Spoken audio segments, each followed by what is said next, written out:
Essa é a primeira aula da Escola de Liderança e Ministério da Primeira Igreja Batista de João Pessoa, sobre o livro de Gênesis. Eu sou Ricardo Moreira, o professor dessa disciplina. É com grande satisfação que eu estou dando essa disciplina. De fato, eu estudo essa temática já há uns 10, 11, 12 anos, e foi o tema do meu TCC da formatura lá do curso de Teologia. O programa do curso está aí para vocês verem. Hoje é uma aula introdutória, aí depois a gente vai ver o capítulo 1 e 2, onde Deus criou tudo. E a primeira pergunta assim que eu faço já é assim: por que existe tanta discussão, então, se Deus criou tudo e está tudo muito escrito na Bíblia? Por que existe ainda discussão?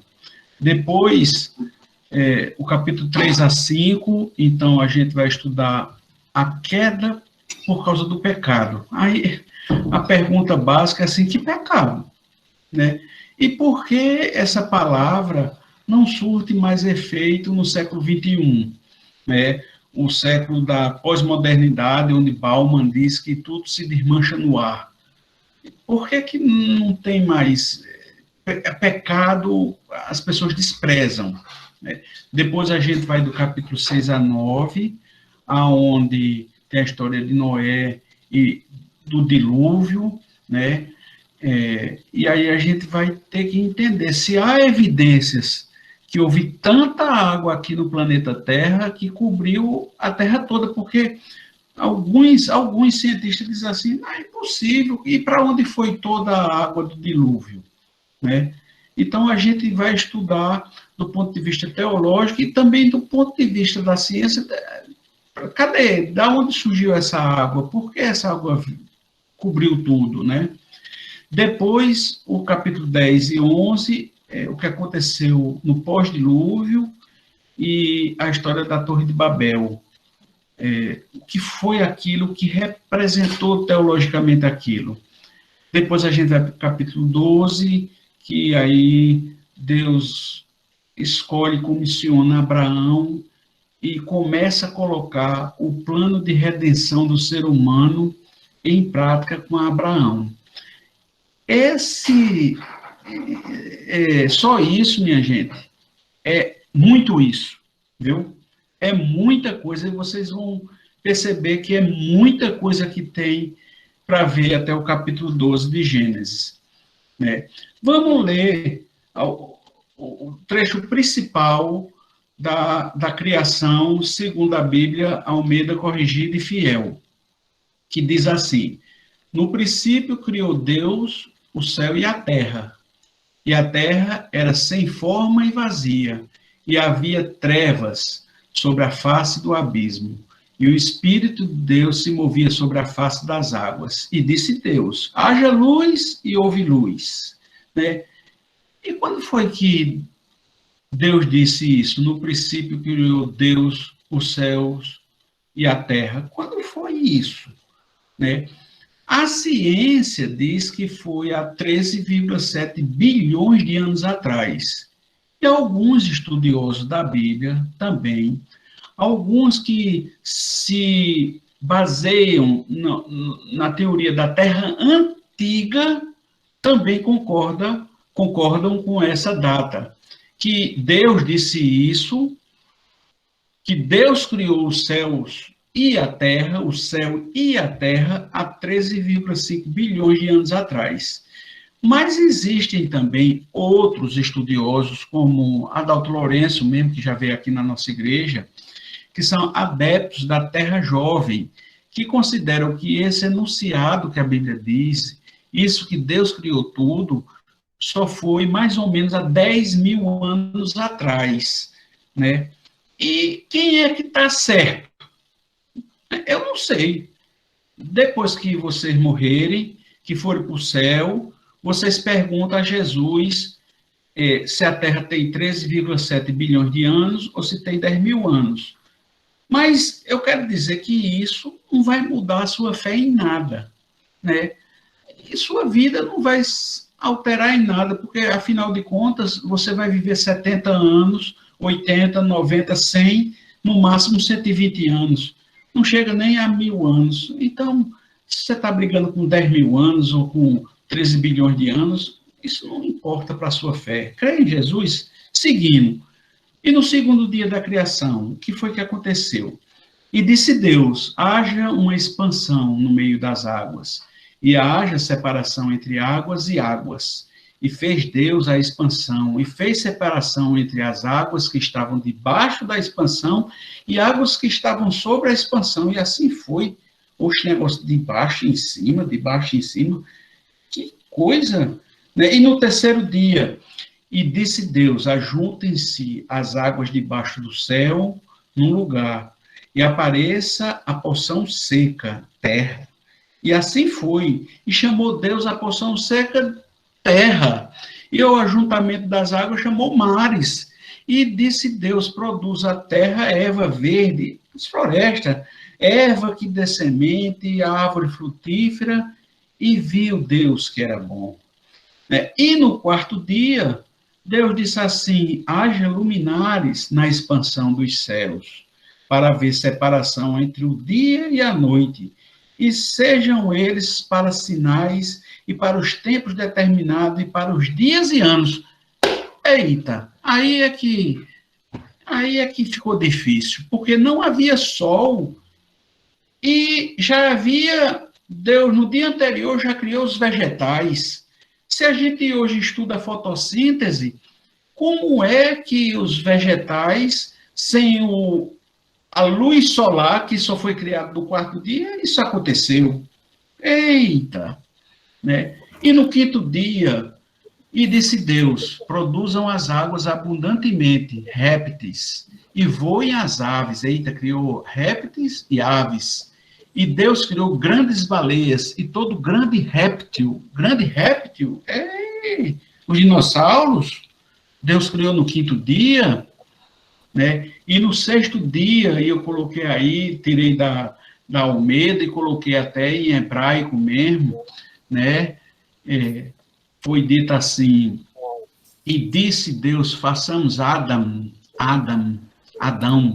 traduzido para o português, mas Adão, a nossa imagem, conforme a nossa semelhança, e ele domine sobre os peixes do mar, e sobre as aves do céu, e sobre os animais, e toda a terra, e sobre todos os rastejantes que rastejam sobre a terra, né? E Deus criou Adão e Eva, né? E a curiosidade, né? Isso aí a gente só com os detalhes quando a gente vai estudar.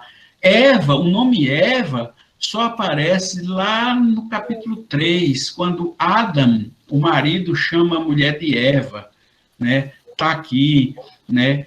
E Eva, e ele, ao contrário, né? E ele chamou o homem chamou o nome de sua mulher Eva. Então, aparece o nome Eva somente no terceiro. Deus chamava ela de mulher, de mulher, de mulher, até que Adão dá um nome a Eva, né? E no último dia Deus descansou, né? Botei uma rede aí, mas não é bem esse sentido de descansar aí dessa rede, não. A gente vai ter que estudar melhor isso, mas descansou no último dia, descansou a criação, descansou como? Né? Agora a gente vai ler o mesmo Gênesis, mas só que em outra Bíblia. A Bíblia, não na Almeida, mas na linguagem, o livro, né? É o mesmo Gênesis. Quando Deus começou criando o firmamento e a terra, esta era de início um caos. E como uma massa amorfa, com o Espírito de Deus planando sobre os vapores que enchiam as trevas. Então, disse Deus, haja luz, e a luz apareceu. Essa sequência formou o primeiro dia. E Deus disse que os vapores se separem, deixando que haja uma atmosfera acima da terra e as águas da superfície. Tudo isso aconteceu no segundo dia. E foi assim que Deus formou o firmamento e que separou as águas que estão na terra, das águas que se encontram na atmosfera. Nessa linguagem aí a gente começa a entender aquela história que na Almeida a gente não entendia bem. Essas coisas deram-se ao terceiro dia. Deus disse ainda que no firmamento hajam fontes de luz que iluminem a terra e que demarquem o dia e a noite. Servirão também para estabelecer a sucessão das estações, o sol e a lua. Isso deu-se no quarto dia. E disse mais, que as águas se encham de peixes e as várias espécies de vida, e os céus também sejam atravessados por aves, criou os grandes animais marinhos, abençoou-os, multipliquem-se e encham os mares e as águas, e os pássaros e animais alados, que o vosso número aumente multiplicadamente e encham a terra. E aconteceu isso no quinto dia, e disse mais Deus, façamos o homem, um ser semelhante a nós, que domine todas as outras formas de vida na terra, nos aires e na água. Deus criou, então, o homem semelhante ao seu Criador. Assim, Deus criou o homem, homem e mulher. Foi assim que os fez. Deus os abençoou, homem e mulher. E disse-lhe, multipliquei-se, encham-se a terra, dominem-a, e também toda a vida animal na terra, nos mares, nos ares, dou-vos toda a vida vegetal, toda espécie de fruto para alimento, é para vocês comerem vegetal, para vocês serem vegetariano. A todos os animais dou igualmente o alimento da vida vegetal. E foi assim que aconteceu. Deus viu tudo quanto tinha feito, era excelente, passou o sexto dia. E no sétimo dia, veja que a gente vai começando a compreender, sendo a sua obra que estava terminada, Deus declarou que esse dia seria santo, pois foi quando cessou a sua obra de criação. Então, a primeira pergunta que eu faço a vocês, e não dá para eu escutar todo mundo, se fosse ao vivo, poderia até dar, mas qual a diferença entre essas duas narrativas do mesmo texto de Gênesis capítulo 1? São Gênesis capítulo 1, só que um está dizendo de um jeito e outro está dizendo de outro. E qual é a diferença entre elas? Estão erradas, uma está errada, a outra não? Não. É porque a primeira narrativa é da Bíblia Almeida. É quase uma Bíblia com linguagem literal. Eu conversei até com o pastor Daniel antes da aula. É o que se chama tradução exata. É quando se procura a Bíblia numa tradução mais parecida com a linguagem literal. E a Bíblia, o livro, tem uma linguagem parafraseada. Ela pega a ideia e coloca na linguagem, no caso no português, que é para a gente, se fosse em inglês, seria na linguagem inglesa, ajeitando para dar sentido melhor. Você vê que no dia 3, lá, dizia que as águas acima e embaixo, e você não entendia bem o que era. Quando você leu na Bíblia parafraseada, você entendeu que era a água que ficava nos oceanos embaixo e a água que ficava na atmosfera de forma gasosa. Então, teve essa diferença das duas Bíblias, né? Agora a gente vai ler Gênesis capítulo 1 em literatura de cordel, né? Deus decidiu criar o homem, então teve que fazer primeiro onde morar. E fez tudo em 7 dias. Todo mundo começou a criar. Começou com a grande bola, terra e água para nadar, mas tudo era escuro. Deus decidiu de vez fazer a alegria brotar. Com um gesto vitorioso, Deus criou a claridade, separando aquela massa da escuridão de verdade. Muita água na atmosfera, Deus então nem pensou, com um gesto de respeito, ilhas e ilhas profetizou. A bicharada foi chegando de mansinho, primeiro o porco-espinho, depois o gambazinho. E nessa boa toada, Deus criou a passarada, muito bicho tinha ali, era uma revoada. Logo após, na sequência, Deus ainda não descansou, com uma pontada de dedo o ser humano criou, com o barro fez o homem, de sua costela a criar, Eva era bonita, Adão de se admirar, e depois de muito criado, Deus disse, está feito, e no gesto rebuscado, dormiu no seu leito. Isso é uma literatura de Cordel de Lelo Bittar, Marcelo Lelo Bittar. A pergunta segunda que eu faço, poderia haver uma Bíblia com a linguagem nordestinês? Poderia haver? É claro que podia ter, contanto que não alterasse o sentido do texto sagrado, sabe? No meu curso de teologia, eu estudei com uma brasileira, Ana Sanches, que até na aula presencial eu levei um depoimento dela. Ela prega na Polinésia. Lá tem pequenas ilhas, tem mais de 80 traduções com linguajar local. Lá é proibido e, se for pegar da Bíblia, a pessoa morre e tal, mas existem mais de 80 traduções locais. Então, poderia haver uma Bíblia na linguagem nordestinês. Agora, vamos ler Gênesis capítulo 2. Né? Estes são as origens do céu e da terra, quando foram criados. No dia em que o Senhor, olha bem, Senhor Deus, fez a terra e os céus, e toda planta do campo que ainda não estava na terra, e toda erva do campo que ainda não brotava, porque ainda o Senhor Deus não tinha feito chover sobre a terra, e não havia homem para lavrar a terra. Um vapor, porém, subia da terra e regava toda a face da terra, e formou o Senhor Deus o homem do pó da terra, e soprou em suas narinas o fôlego da vida, e o homem foi feito alma vivente, e plantou o Senhor Deus num jardim do Éden, do lado oriental ali pôs o homem que tinha formado, e o Senhor Deus fez brotar da terra toda a árvore agradável à vista e boa para a comida, e a árvore da vida no meio do jardim, a árvore do conhecimento do bem e do mal. Olha, essa aí é a Almeida. A terceira pergunta que eu vou fazer é: quais as principais diferenças da linguagem da mesma Bíblia Almeida entre Gênesis 1 e Gênesis 2?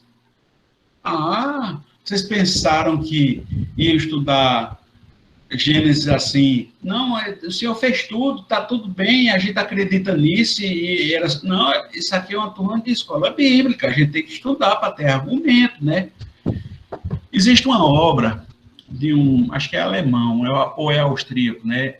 Die Composition der Eraktiv, sei lá como é que se diz isso em alemão, publicada já faz tempo, 1877.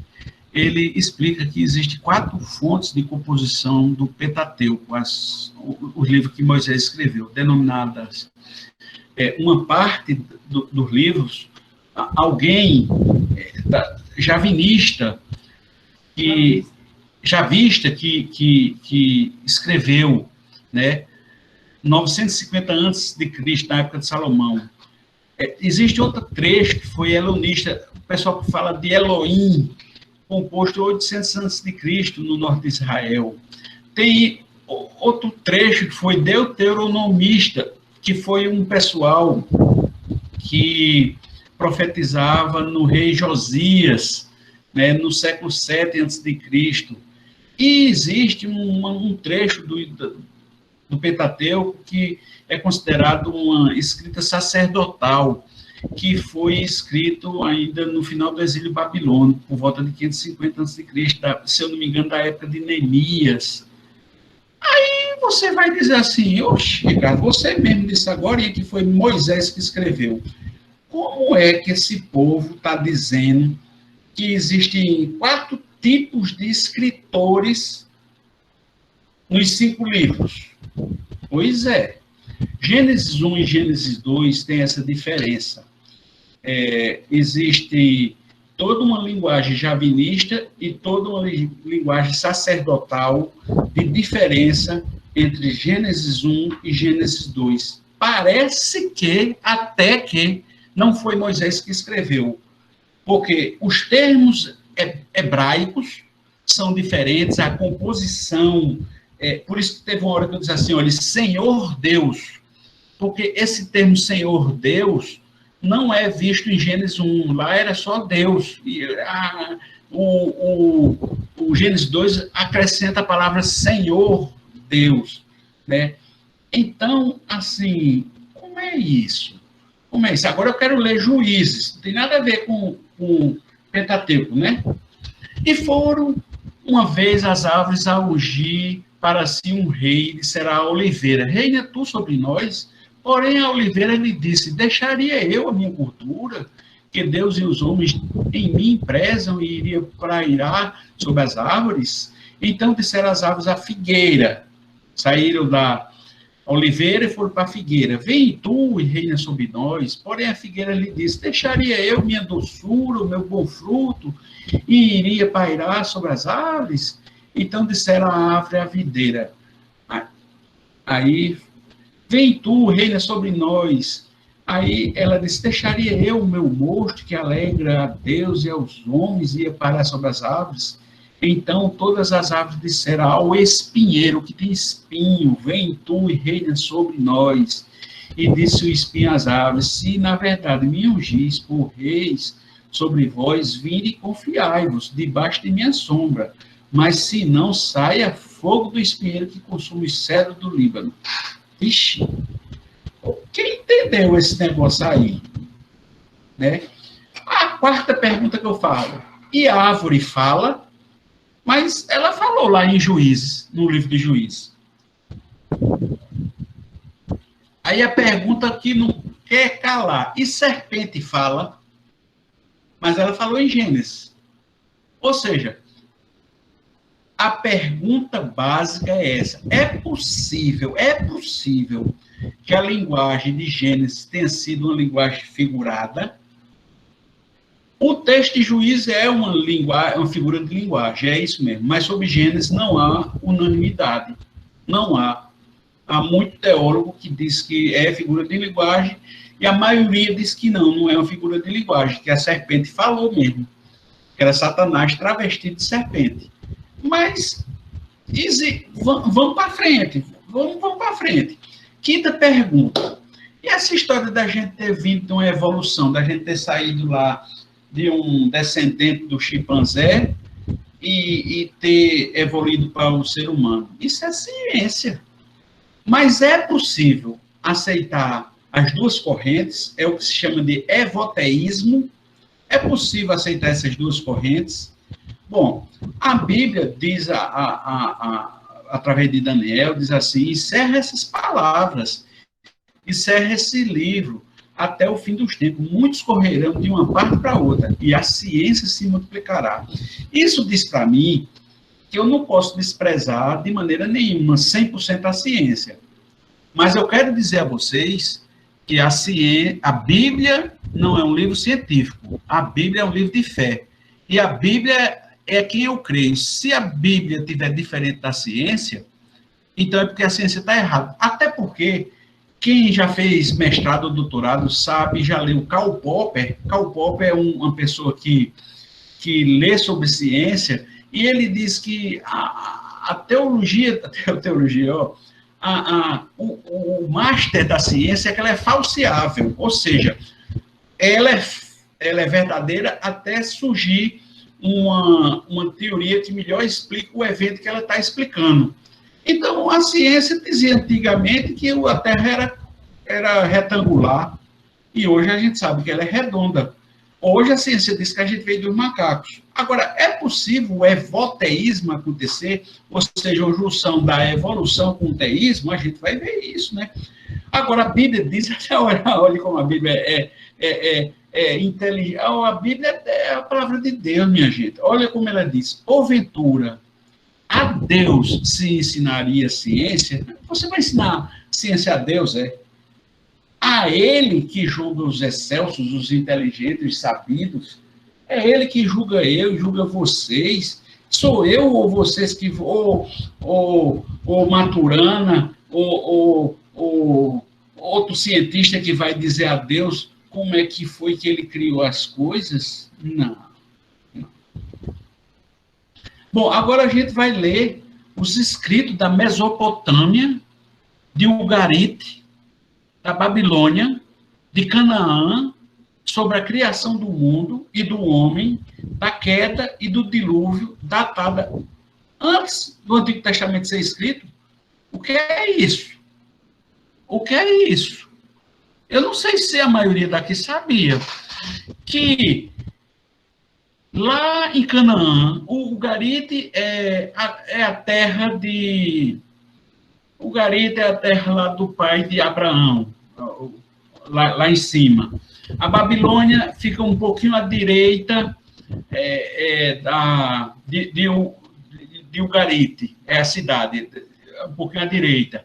E Canaã fica bem na região que hoje é Israel, né? Mas antes de Moisés tirar o povo lá do Egito e chegar lá na terra de Canaã, já existiam escritos falando sobre a criação do homem, sobre queda e sobre dilúvio. Vamos ler um pouquinho só, um pouquinho. E eu vou ler só as partes pretas, que já para ganhar tempo. Um pouquinho assim, o mito ugarítico mesopotâmico desses dois deuses aí diz assim: quando no alto do céu não se nomeava ainda e embaixo da terra firme não recebera nome, quer dizer, nada era criado, foi Aspuzu, que é o Deus lá, que gerou e deu luz, e deu a luz. E como as suas águas se confundiam, e lá embaixo diz assim, e foram então criados.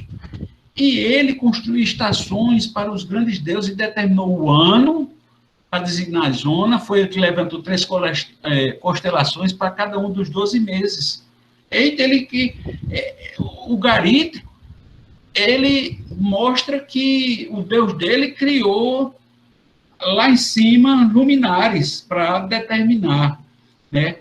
Lá, o princípio da vida é o sangue de um Deus imolado, olha, imolação, que é misturado à argila, olha, a argila, vivifica os seres humanos.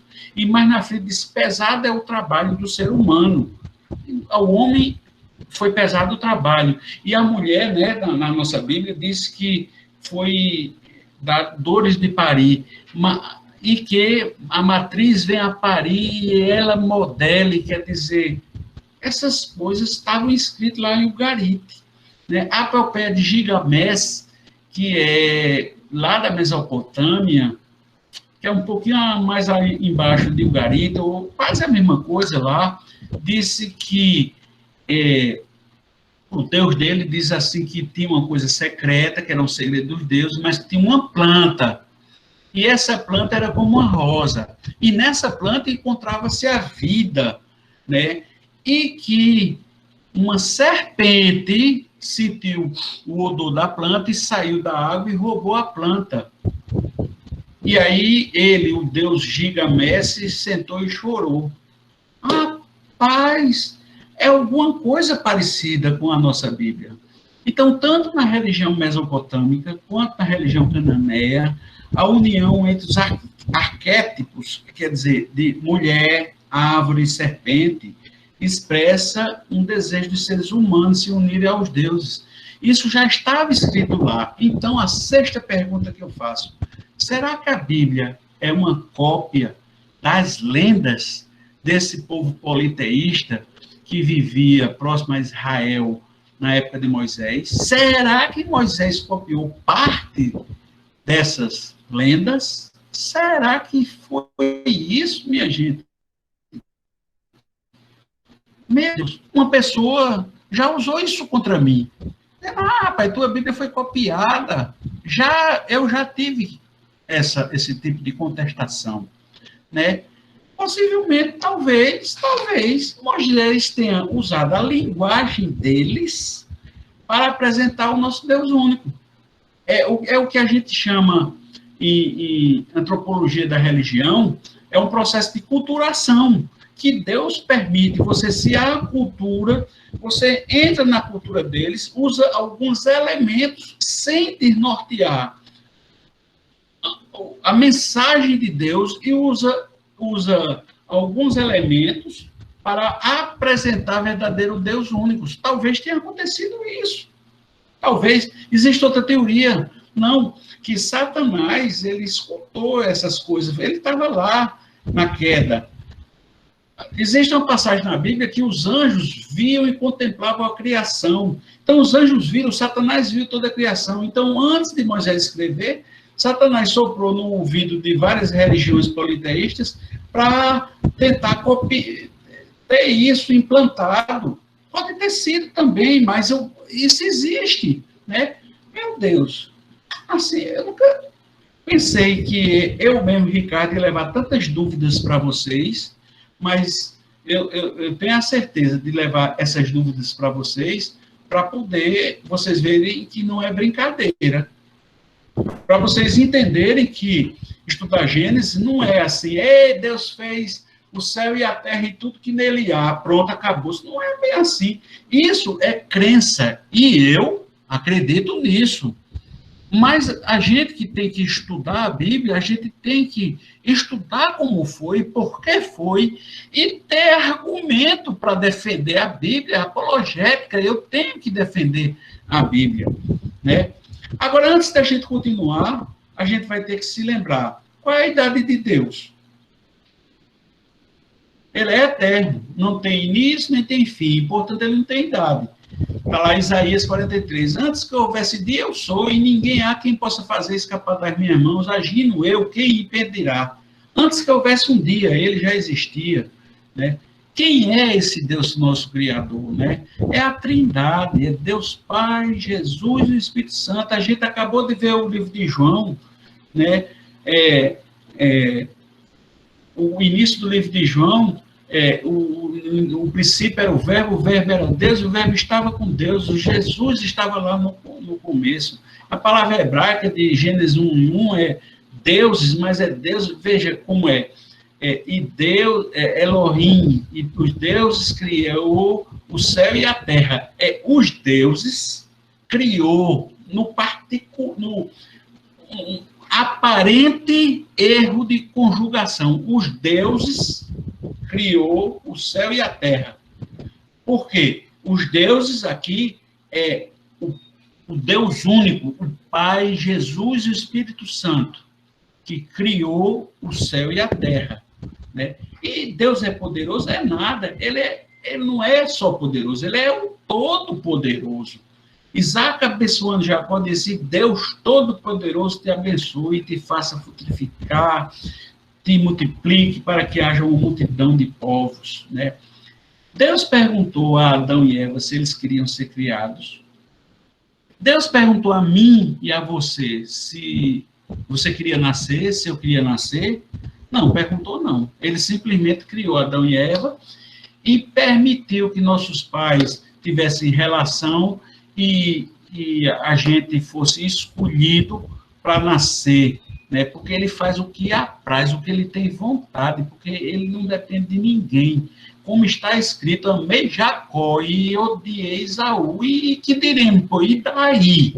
Né? Que há injustiça da parte de Deus? De maneira nenhuma, né? Agora, a decorrência dessa pergunta é essa daqui. Você pode fazer o que bem quiser na sua vida, tem o direito de não querer obedecer a Deus, nem adorar a Deus?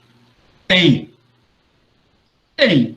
Você tem o direito de não querer adorar a Deus. Eu acho muito triste você tomar esse caminho, sabe? Deus é o Todo-Poderoso, Ele quer que a gente seja seus filhos, esteja debaixo das suas asas. Nós somos como uma menina dos olhos dele, né? E a gente, não é uma boa coisa a gente confiar nas nossas vontades e querer. A Bíblia diz assim: não há sabedoria, nem inteligência, nem conselho que possam se opor ao Senhor, né? Então, falando em outra linguagem, você pode até querer, meu irmão, não querer adorar a Deus, a servir a Deus, a ter Ele como seu Pai, mas Ele permite. Ele é um Deus, como dizia o pastor que me doutrinou, me seguiu, o pastor Alexandre Schmidt, ele é um Deus democrático. Ele respeita a sua vontade. Não é uma boa vontade essa sua, viu? Se você quiser não obedecer a ele, né? E será que o Antigo Testamento é inspirado por Deus, né? A maioria dos ensinamentos são confirmados no Novo Testamento. Então, só por isso você já vê a veracidade do Antigo Testamento, né? Mas a palavra inspirada aparece 2 vezes na Bíblia. Aparece, na verdade, há um espírito no homem, e a inspiração do Todo-Poderoso os faz sábio. E no Novo Testamento, que diz que toda a Escritura é devidamente inspirada e proveitosa para ensinar, para redarguir, para corrigir, para instruir justiça, para que o homem de Deus, não é para qualquer um, para que o homem, aí é ser humano, homem e mulher, seja perfeito e perfeitamente instruído para toda boa obra. Né? Assim, todo cristão verdadeiro tem que crer na Bíblia e tem que ter a certeza que tanto o Novo Testamento como o Antigo Testamento são inspirados por Deus. Não tem essa história de a Bíblia contém a palavra de Deus e que o Antigo Testamento se acabou. Não, o Antigo Testamento não se acabou, não. A gente está num período de graça que se sobrepõe à lei, mas nada do Antigo Testamento se acabou. O provérbio diz assim: pois dou-vos boa doutrina, não deixe a minha lei. Né? Mas no Novo Testamento, Lucas diz assim: é mais fácil passar o céu e a terra do que cair um tio da lei. Mateus diz assim: porque em verdade vos digo que até que o céu e a terra passem, nenhum jota ou um tio jamais passará da lei, sem que tudo seja cumprido. Né? Então, os 5 primeiros livros da Bíblia, considerados a lei, que é chamado Pentateuco, é Gênesis, Êxodo, Levítico, Números e Deuteronômio. Né? E não há dúvida que esses livros foram inspirados por Deus e seu escritor foi Moisés. Agora, existem teorias. O meu professor do curso de teologia dizia que não foi Moisés que escreveu, que foram várias pessoas que escreveram, e como Moisés era o querido do Antigo Testamento, colocaram o nome de Moisés. Mas assim, eu não sei como uma pessoa diz isso, e no curso de teologia, até porque a Bíblia diz que foi Moisés, né? E a arqueologia bíblica diz que Moisés deve ter nascido entre 2000 e 1500 a.C., né? Sobre a inspiração de Moisés, como é que Moisés foi inspirado? Existem 2 teorias. Primeiro, que Deus soprou no ouvido de Moisés: Moisés, escreva aí isso que eu estou lhe dizendo. Você acha que Deus não poderia ter feito isso? Claro que sim. E existe também outra teoria, porque no judaísmo, antes de haver a língua escrita, havia a tradição oral. Assim, então, os judeus obrigavam os filhos a se sentarem e escutarem os feitos do Senhor. Então, tudo chegou a Moisés, e quando ele ainda, inclusive, estava no Egito, pela mãe biológica. Né? Veja, Deuteronômio diz assim: pois essas minhas palavras no vosso coração e na vossa alma, e atai-vas por sinal na vossa mão, para que estejam por frontais entre vossos olhos. E, olha aí, ensina-as a vossos filhos, falando delas assentado na tua mesa, andando pelo caminho, deitando e levantando. Isso quer dizer, um judeu tinha uma obrigação de ensinar seu filho. Então, a segunda teoria, a primeira teoria é que Moisés escutou do Senhor no ouvido, e a outra é que a própria mãe biológica de Moisés, que era uma ama de leite, do próprio judeu, que Deus providenciou isso lá no Egito, foi contando a história que ele escutou. E veja que coisa linda. Essa é a cronologia bíblica para vocês terem noção. Adão, que nasceu no ano 0, evidentemente, ele viveu 930 anos. Sete nasceu no ano 130 e viveu 912 anos. Então, ele morreu no ano 1040. E quero que vocês compreendam que, como Adão viveu 930 anos, ele estava vivo até Lameque, o pai de Noé.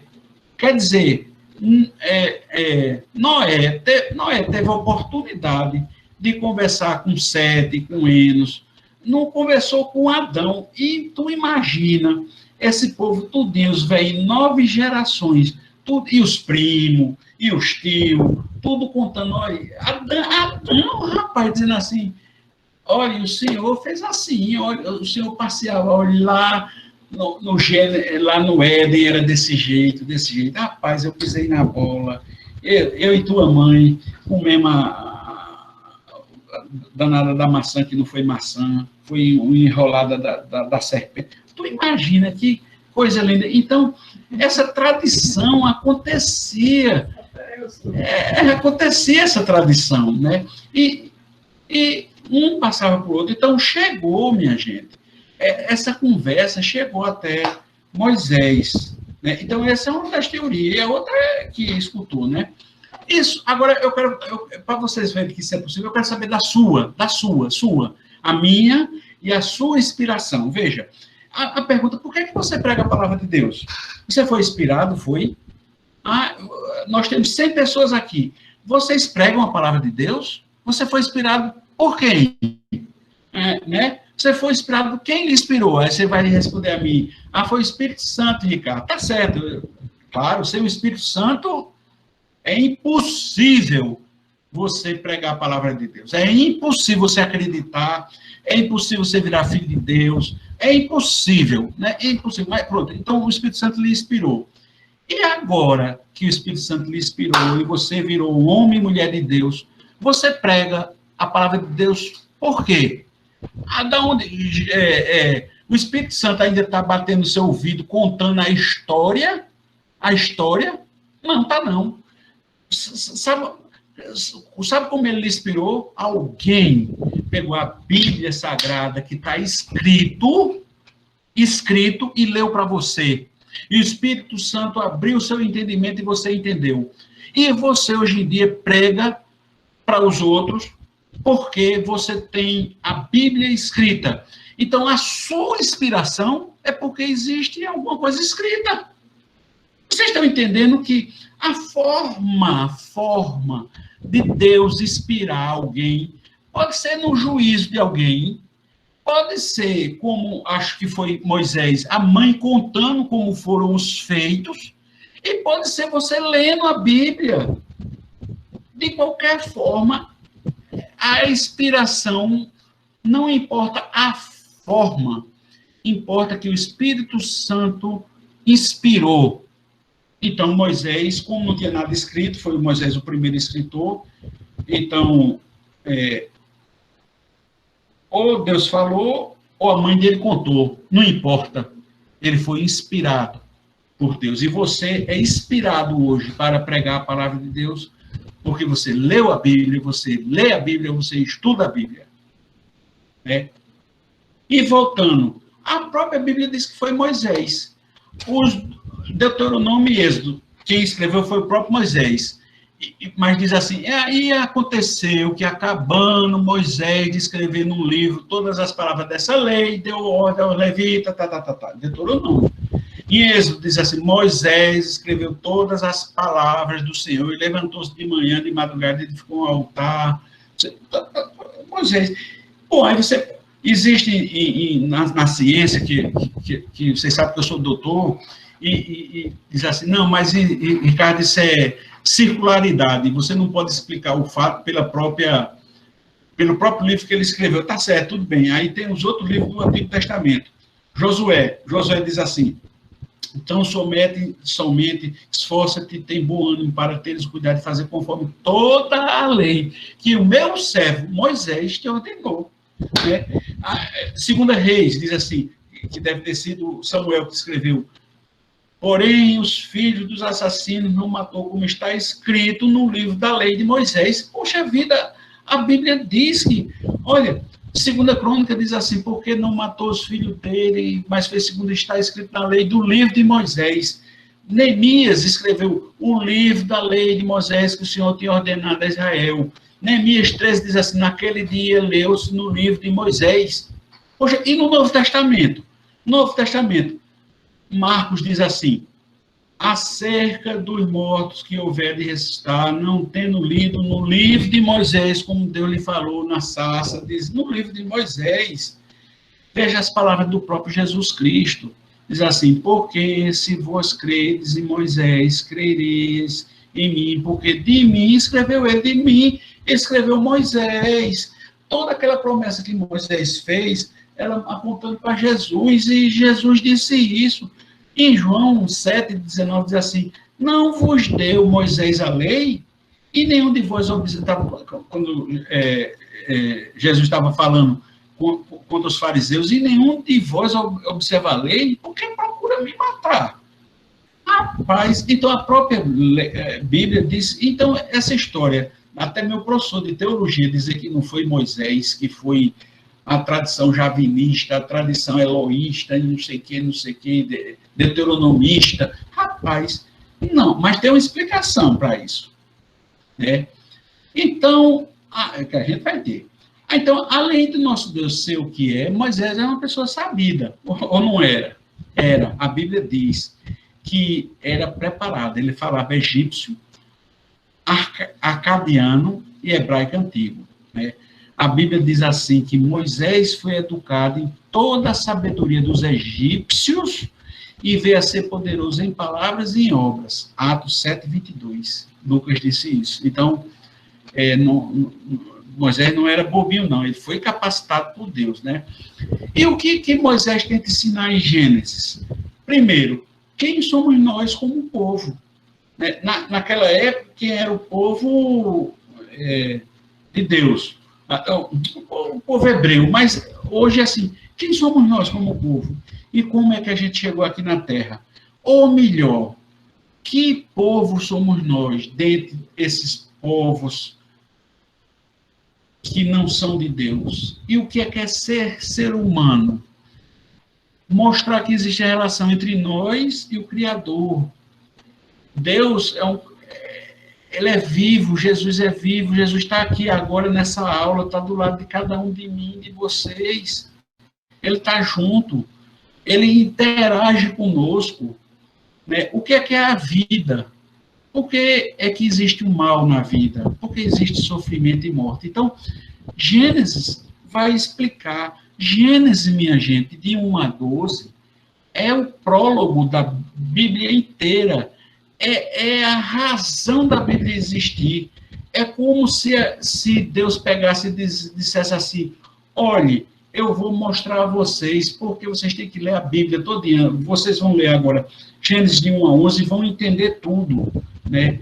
Moisés usa a própria cultura politeísta, ele usou, talvez ele tenha pego mesmo algumas coisas lá de Ugarite, da Mesopotâmia, porque era uma coisa cultural, mostrando que os ensinamentos de nosso Deus é único, nosso Deus é só Ele, não é um Deus politeísta. E aí ele usa elementos de aproximação linguística. Isso é linguística, é uma coisa que se estuda hoje, mas Moisés usou naquela época, lá atrás, né? Então, a gente sabe que foi Moisés quem escreveu. E cadê os livros originais escritos por ele? Né? Nessa hieroglífico todinho dos egípcios. Cadê? Onde é que está? Não existe mais. Não existe mais. O livro original de Moisés tem 2000 anos, foi 2000 anos atrás. Não existe mais. Né? Nem se sabe nem a língua que escreveu. Se acredita que o próprio Moisés escreveu nessa língua cananita, do Ugarite, da língua mesopotâmica, porque era muito parecida com o hebraico antigo e só tinha 22 vogais, consoantes, 22 letras. Então, e por que eles acreditam que foi assim? Porque ele viveu 40 anos na terra de Midian. Olha, ele saiu aí do Egito, né, quando tinha 40 anos, e foi morar na terra de Midian. Vizinho, olha, ele passou perto de Israel. O Garite e a Babilônia, tudo lá em cima da Jordânia, onde está perto ali Amã. Mas ele passou 40 anos aí, aprendeu o dialeto, aprendeu a escrever essa língua daí, ele era muito inteligente. Então, e como era uma linguagem mais simples, com a linguagem dos sinais, que inclusive os sinais egípcios só foi decifrado em 1600, há pouco tempo atrás, né? Então, ele sabia que estava escrevendo para... Desculpa, eu vou falar assim, era gente crente, mas era gente inculta, não tinha cultura, eles eram analfabetos, eles precisavam de de um alfabeto simples. Então, a língua cananita era uma língua mais fácil. Então, assim, então eles tinham passado 430 anos como escravo, então estavam aprendendo tudo, era tudo novo. Então, por isso que os arqueólogos bíblicos acreditam que ele escreveu nessa língua e não foi no hebraico. E depois que ele escreveu nessa língua, em algum momento foi escrito, transcrito desse alfabeto cananita para um hebraico antigo, né? O hebraico é muito complicado, né? As letras são bem diferentes das nossas, são escritas da direita para a esquerda. Nos tempos bíblicos não tinha nem vogais. Por exemplo, leiam isso aqui. Está em português. Está em português e está sem vogal, mas está em português. Agora eu vou colocar as vogais, e sim, estava escrito da direita para a esquerda. Agora eu vou colocar as vogais para vocês verem. Gostaria que vocês lessem esse texto. Note que ele está sem nenhuma vogal. Estava, né? O Pentateuco era escrito desse jeito. Pronto, agora que vocês sabem hebraico, já que eu já ensinei hebraico, pronto, vocês podem ler aí o capítulo 1 e 2, versículo 1 e 2 de Gênesis. Pronto, pode ler aí. Leiam aí. No início, criou Deus no céu. A Josinha está lendo aqui, né? Mas eu vou transliterar. Bereshit bar Elohim et halamachim vet hará. Bom, é melhor a gente ver em português. Lendo de lá para cá, no início criou Deus os céus e a terra era sem forma e vazia, e a treva face sobre o abismo. E Espírito de Deus pairando faces sobre as águas, e ele disse, Deus, ele seja luz. Deus disse, seja luz, e a luz se foi, e ele viu Deus a luz. Quer dizer, isso é uma tradução literal. Você vê que até a tradução literal fica difícil, por isso que, como o pastor Daniel me ensinou, a tradução da Bíblia Almeida é uma tradução exata e não literal mesmo. Literal é essa que está aí embaixo, né? Veja alguns detalhes, eu estou acabando a aula. Depois que Moisés e Arão foram e disseram ao faraó, qual é o tempo verbal? É passado? É passado sim. Né? E essa outra que está aí? E assim disse o Senhor, Deus de Israel, envia meu povo para que no deserto celebre a mim. Esse disse, é passado ou não? Dava para substituir esse disse por assim diz o Senhor, Deus de Israel, envia o meu povo. Podia ser? Podia. Isso é um artifício do hebraico, que é esse sinal gatal, que ele diz que é um efeito que Deus fez no passado, mas continua fazendo. Continua. Então, é assim, Deus disse lá no passado, mas continua, ele está dizendo assim, eu disse isso lá, mas celebrem a mim, é para prestar culto a mim, e isso continua no presente. Então, o hebraico é muito difícil. E ainda mais, existe um tempo verbal, que é o futuro que já existe.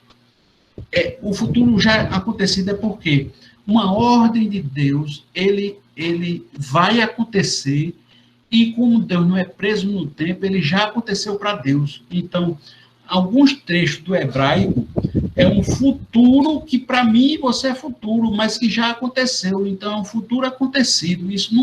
Por isso que a tradução para o português é muito difícil, porque esse tempo verbal no português não existe, né?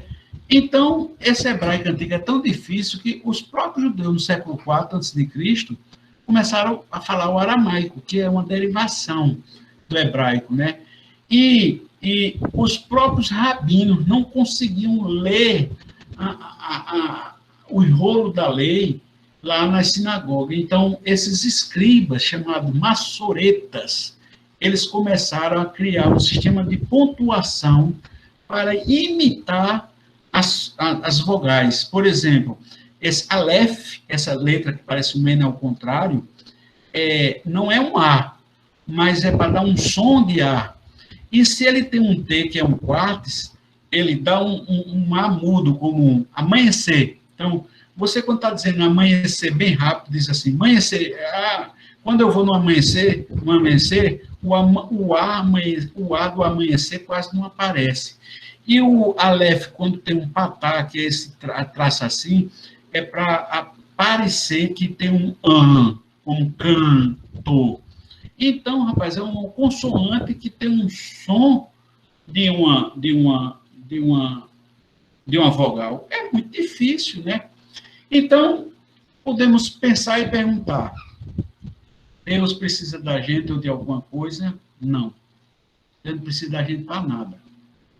Ele fez tudo que fez, céu e a terra. Ele não habita em templos feitos por mão humana. Ele não precisa de nada da gente. E ele não fez porque estava solitário, não. Ele já tinha uma sociedade, ele, o Espírito Santo e Jesus Cristo, eles já viviam. Né? Agora, os três disseram, façamos um homem conforme a nossa imagem e semelhança, porque ele quis. Né? Mas, mesmo assim, Deus escolheu criar-nos e tem o amor eterno por nós. Jeremias diz assim, eu vos tenho amado com amor eterno. Né? E ele tem um plano para nós. Esse plano para nós está em Gênesis de 1 a 11. Né? E aí a gente encerra a aula com o Salmo 104, de 1 a 20, que a gente consegue ver um salmo que fala da criação. Bendize-me, ó minha alma, ao Senhor. Senhor, Deus meu, tu és magnificentíssimo, está vestido de glória e de majestade. Ele cobre de luz, olha, um elemento lá da criação, e o vestido, e põe nas águas as vigas de suas câmaras, ele ajusta as águas, lançou os fundamentos da terra, ele passeou sobre o caos e fundou a terra, tu a cobriste com o abismo, foi o Espírito do Senhor que pairou sobre o abismo, né? A voz do seu trovão se apressam.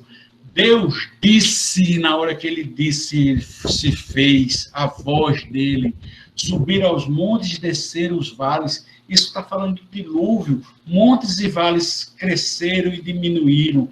Tu te fazes sair as fontes dos vales. Isso é o dilúvio saindo que a gente vai falar de dilúvio, né? Farta-se do fruto de suas obras, as obras de Deus. Erva para o gado. Olha, esses vegetais aqui é para vocês comerem. E o vinho que alegra o coração, e o azeite que faz reluzir o seu rosto, e o pão que fortalece o coração, é Jesus.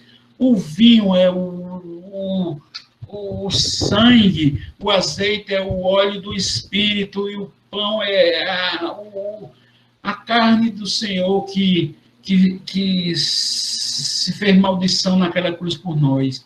Então, esse é o salmo que explica que... E aí, como é que a pessoa não acredita na Bíblia? Esse salmo foi escrito 1000 anos antes de Cristo. Né? Então, vamos entender a parte dos planos de Deus para nós, seres humanos, a partir do livro de Gênesis. Hoje foi um capítulo introdutório. Eu acho que eu coloquei um pouco mais de dúvida, de questionamento e de vontade. Eu espero que tenha colocado vontade em vocês de aprender do livro de Gênesis. Deus abençoe vocês.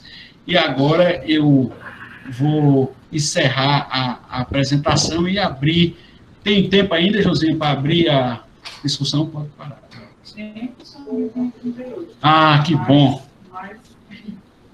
Então, 28, 38. Então, oficialmente, a aula que eu queria dar está encerrada. Mas aqui eu fico mais um pouquinho cozinhando.